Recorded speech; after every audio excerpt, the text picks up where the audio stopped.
এগুলো হচ্ছে আম্রপালি।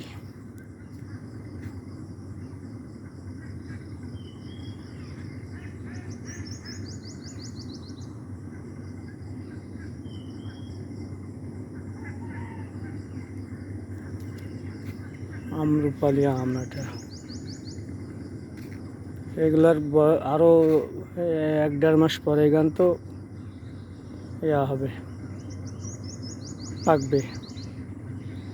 আম্রপালির বয়স আরো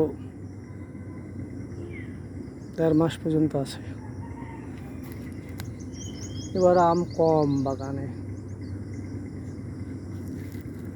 আম্রপালির বাগান এটা।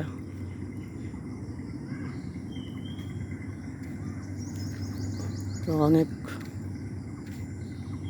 এবার আম খুবই কম।